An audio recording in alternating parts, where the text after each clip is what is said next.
This video is going to discuss atrial fibrillation, or as you see on TV ads, often referred to as AFib.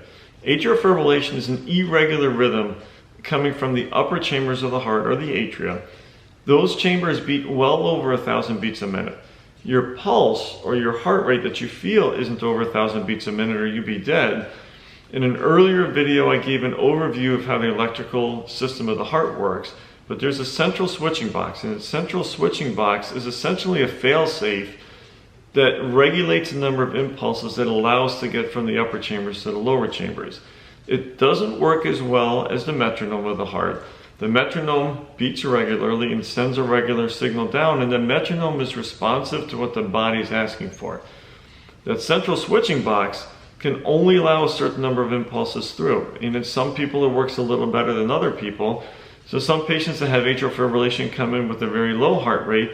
The majority of patients with atrial fibrillation either have an upper limit of normal or an elevated heart rate because that switching box isn't perfect.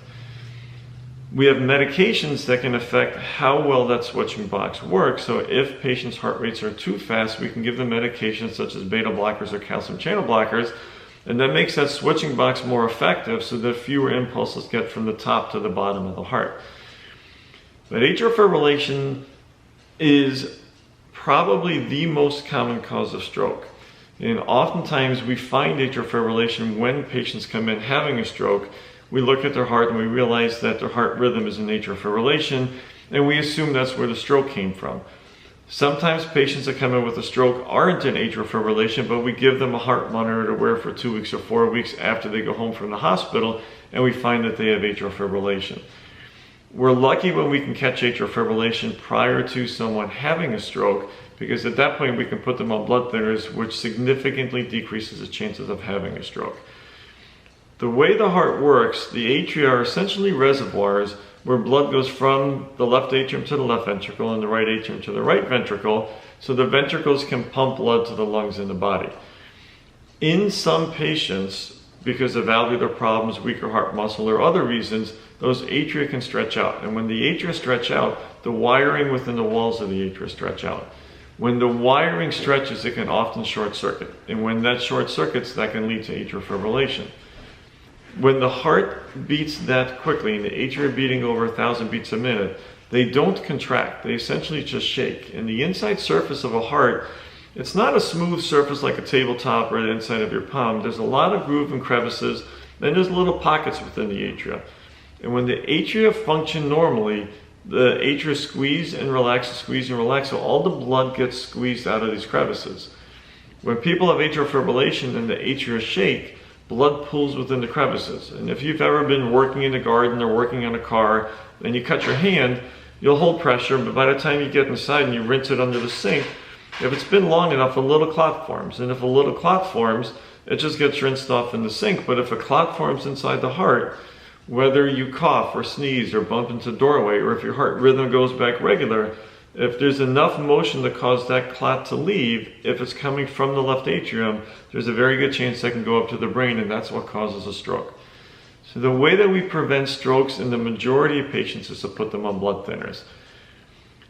Different patients have different risks of stroke. If you are a 30-year-old healthy patient with a healthy heart and you have atrial fibrillation, your risk of stroke is still higher than if you don't have atrial fibrillation, but is relatively low.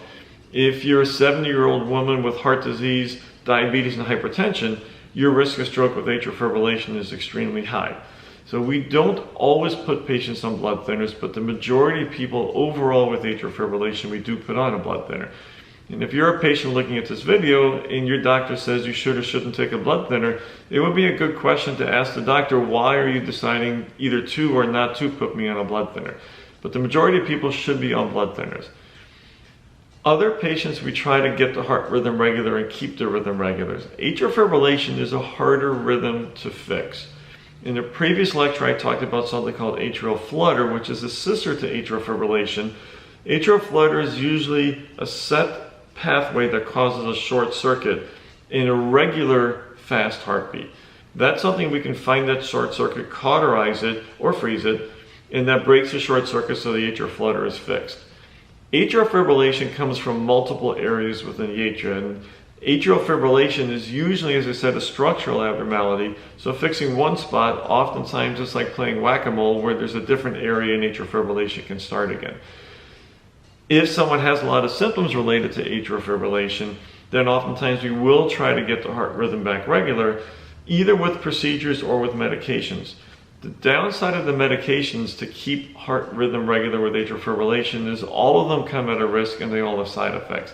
All medicines in general have side effects, but the medicines to keep the heart rhythm regular have more side effects than the typical medications do. And it depends on which medication that determines what the side effect is, but it's not something that's commonly used to treat people with atrial fibrillation.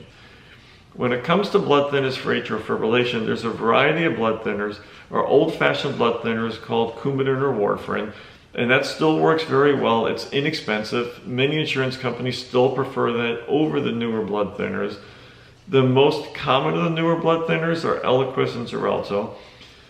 Eliquis is the safest of all of the blood thinners.